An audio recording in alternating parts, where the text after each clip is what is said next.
Maka itu saya katakan, jika kita hidup menurut jalan yang Tuhan tunjukkan. Ini kuncinya. Kalau hidup menurut jalan yang kutunjukkan, kata Tuhan. Puji nama Tuhan. Sahabat worshipers dimanapun sudah berada, saya percaya waktu kita menyembah, disitulah saudara mengalami kekuatan baru. Waktu kita menyembah, disitulah hati kita dipulihkan, dibaharui dari waktu ke waktu. Haleluya. Saudara, saatnya saya bagikan pesan firman Tuhan yang secara berseri. Kalau setiap Rabu premier, saya akan bagikan tentang serial berjalan dengan Tuhan. Kita belajar dari banyak tokoh Alkitab. Kita sudah belajar dari Daud dalam beberapa program terakhir ini. Berjalan dengan Tuhan. Nah saudara, kali ini cukup unik. Saya ingin bagikan bagaimana Tuhan meneruskan sesudah Daud. Tuhan memakai Salomo untuk memimpin bangsa Israel. Saudara dikasih Tuhan, sesuatu yang menarik saya belajar dari Salomo. Salomo kalau boleh dikatakan raja yang paling kaya lah. Dia benar-benar menikmati kekayaan yang luar biasa. Setelah zaman Daud, ya, musuh-musuh sekeliling bangsa Israel itu sudah semua ditaklukkan. Semua secara rutin memberikan atau menyerahkan upeti kepada Salomo. Salomo makin kaya. Yang dilakukan Salomo ketika dia ditunjuk menjadi raja adalah dia menjaga posisinya. Sehingga semua orang yang memungkinkan bisa mengkudeta dirinya itu disingkirkan dulu. Dia mengamankan posisinya. Sesudah itu kemudian dia menegakkan kerajaannya. Dia tahu dia tidak mungkin melakukan itu dengan kekuatannya. Sampai satu hari sebuah pengalaman rohani, pengalaman spiritual yang dialami Salomo yang dicatat di ayat ini. Kita akan baca 1 Raja-Raja pasal yang ketiga. Ada beberapa ayat secara cepat saya akan membacanya supaya kita belajar apa yang Tuhan katakan kepada Salomo dan bagaimana Salomo pada saat itu menaikkan permohonannya kepada Tuhan. Ayat 5. Di Gibeon itu Tuhan menampakkan diri kepada Salomo dalam mimpi pada waktu malam. Berfirmanlah Allah, mintalah apa yang hendak kuberikan kepadamu. Lalu Salomo berkata, Engkaulah yang telah menunjukkan kasih setiamu yang besar kepada hambamu Daud ayahku. Sebab ia hidup di hadapanmu dengan setia, benar dan jujur terhadap engkau. Dan engkau telah menjamin kepadanya kasih setia yang besar itu dengan memberikan kepadanya seorang anak yang duduk di tahtanya seperti pada hari ini. Ayat 7.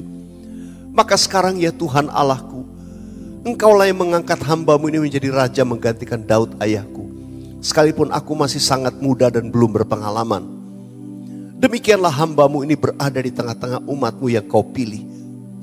Suatu umat yang besar yang tidak terhitung dan tidak terkira banyaknya. Maka berikanlah kepada hambamu ini hati yang faham menimbang perkara untuk menghakimi umatmu dengan dapat membedakan antara yang baik dan yang jahat. Sebab siapakah yang sanggup menghakimi umatmu yang sangat besar ini? Lalu adalah baik di mata Tuhan bahwa Salomo meminta hal yang demikian. Jadi berfirmanlah Allah kepadanya, oleh karena engkau telah meminta hal yang demikian dan tidak meminta umur panjang atau kekayaan atau nyawa musuhmu, melainkan pengertian untuk memutuskan hukum, maka sesungguhnya aku melakukan sesuai dengan permintaanmu itu. Sesungguhnya aku memberikan kepadamu hati yang penuh hikmat dan pengertian, sehingga sebelum engkau tidak ada seorang pun seperti engkau, dan sesudah engkau takkan bangkit seorang pun seperti engkau. Ayat 13. Dan juga apa yang tidak kau minta aku berikan kepadamu, baik kekayaan maupun kemuliaan, sehingga sepanjang umurmu takkan ada seorang pun seperti engkau di antara raja-raja. Ayat 14. Dan jika engkau hidup menurut jalan yang kutunjukkan dan tetap mengikuti segala ketetapan dan perintahku sama seperti ayahmu Daud, maka aku akan memperpanjang umurmu. Wow, haleluya. Saudara dikasih Tuhan cukup panjang ini. Kisah di mana ketika di Bukit Gibeon, ya, Salomo mempersembahkan korban yang banyak sekali. Sesudah itu dia mendapatkan mimpi. Di mimpi itu Tuhan bertanya kepada Salomo, berfirmanlah Allah, mintalah apa yang hendak kuberikan kepadamu. Saudara, waktu Tuhan meminta sesuatu, mungkin kalau kita membaca kisah ini, iya ya jebakan juga. Kalau mintanya untuk keinginan sendiri, Tuhan tuh tahu. Tapi Salomo meminta hikmat. Dia katakan kepada Tuhan, aku ini masih sangat muda, aku belum berpengalaman. Karena itu yang dia minta. Itu justru hati yang faham menimbang perkara dan menghakimi umat Tuhan. Membedakan yang baik dan yang jahat. Itu berbicara hikmat. Saudara, yang dia minta adalah bagaimana dia bisa memimpin bangsa ini. Bagaimana dia bisa menghakimi bangsa ini. Bagaimana bisa dia mengajar bangsa ini. Saudara, Salomo meminta hikmat Tuhan dan Tuhan memberikan. Dan bahkan Tuhan katakan sebelum dan sesudah Salomo gak ada yang seperti dia. Punya hikmat seperti Salomo. Hikmatnya luar biasa. Saudara yang dikasih Tuhan, kalau kita baca kisah Salomo selanjutnya. Itu sampai orang-orang dari luar itu datang karena mendengar kabar. Mendengar bahwa ini raja orang Israel berhikmat sekali. Kalau kamu ke sana kamu akan lihat, kamu akan belajar sesuatu. Saudara, demikian mereka datang. Mereka lihat dari cara Salomo mengatur semua para pelayannya, mengatur istananya. Itu berbeda dengan semua yang lain dan dikatakan ini luar biasa. Excellent. Very excellent. Kalau boleh saya katakan Tuhan memberikan hikmat kepada Salomo. Itu excellent. Kalau kita coba telaah saja lebih dalam. Hikmat itu diterapkan dalam banyak hal. Sehingga orang yang datang ke istana sampai kagum. Belum pernah ada yang seperti ini. Kenapa? Berarti dia punya hikmat. Bahkan interior dia. Bahkan semua peralatan. Dia punya pemikiran gak harus begini. Supaya bagus begini. Semua karyawan ditata. Semua ditatar. Semua diberikan pelatihan. Bagaimana ngomong dengan sopan. Bagaimana melayani dengan sopan. Sampai orang kagum. Gak ada yang seperti ini. Perhatikan. Itu hikmat yang muncul di zaman ini.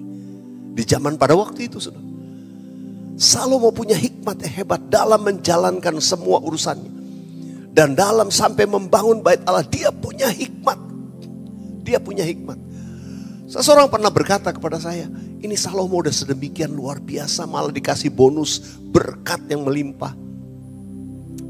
Tapi banyak orang berkata, kehidupannya juga gak sempurna. Dia penuh hikmat dan sebagainya, tapi dia juga punya istri paling banyak.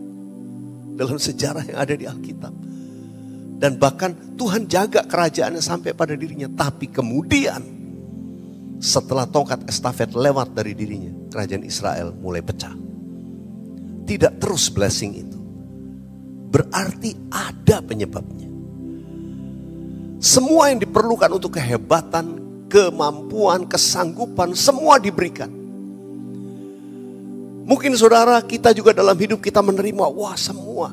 Mungkin ada di antara sahabat worshipers, wah saya punya hikmat, saya punya keterampilan, saya punya kemampuan. Tapi saudara, ayat 14 tadi berkata dengan jelas. Di ayat 14 dikatakan, dan jika engkau hidup menurut jalan yang kutunjukkan dan tetap mengikuti segala ketetapan dan perintahku, sama seperti ayahmu Daud. Maka itu saya katakan, jika kita hidup menurut jalan yang Tuhan tunjukkan. Ini kuncinya. Kalau hidup menurut jalan yang kutunjukkan, kata Tuhan, itu blessingnya bukan cuma kita, tapi sampai keturunan kita. Dan itu yang Daud terima. Karena Daud, maka Tuhan jaga bangsa Israel di bawah Salomo sedemikian. Daud itu hidupnya dia jaga dengan Tuhan. Tapi sayangnya turun ke Salomo agak kurang. Saudara. Mungkin turun sedikit. Tapi Tuhan udah bilang, jika engkau hidup menurut jalan, nanti kamu lihat luar biasa. Selama pemerintahannya memang excellent, karena dia punya hikmat yang luar biasa. Tapi apakah dia menyelesaikan sampai akhir dengan baik? Itu kuncinya soal ketaatan.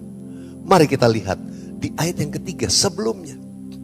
Salomo itu hebat semua, tapi di ayat yang ketiga, kalau kita baca, dan Salomo menunjukkan kasihnya kepada Tuhan dengan hidup menurut ketetapan-ketetapan Daud ayahnya. Ya, sampai sini. Perhatikan selanjutnya.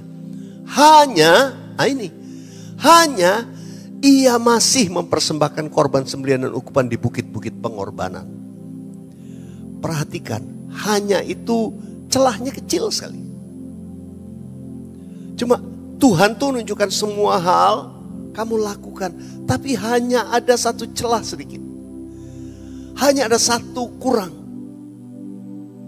Saudara dikasih Tuhan, kalau Tuhan berkata, kamu mentaati segala artinya semua. Jangan ada kompromi. Kita belajar dari Salomo. Salomo orang paling berhikmat, hebat, semuanya hebat. Tapi sayangnya, ada hanya yang kecil, yaitu sebuah kompromi. Dalam hal ketaatan dengan Tuhan, dia gak menghancurkan semua bukit pengorbanan.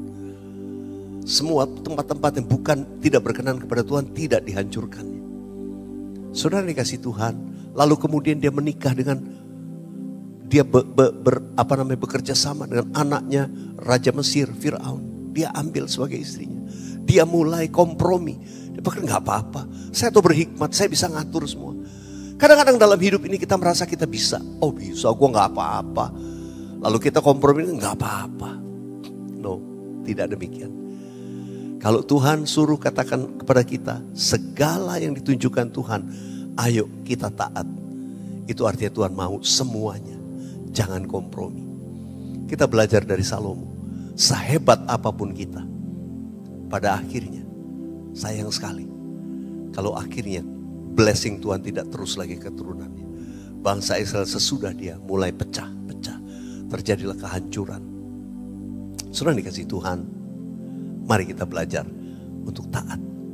Firman Tuhan berkata, jika kita hidup menurut jalan yang Tuhan tunjukkan, ayo kita ikut semuanya, maka hidup kita pasti diberkati. Bukan cuma kita, keturunan kita diberkati.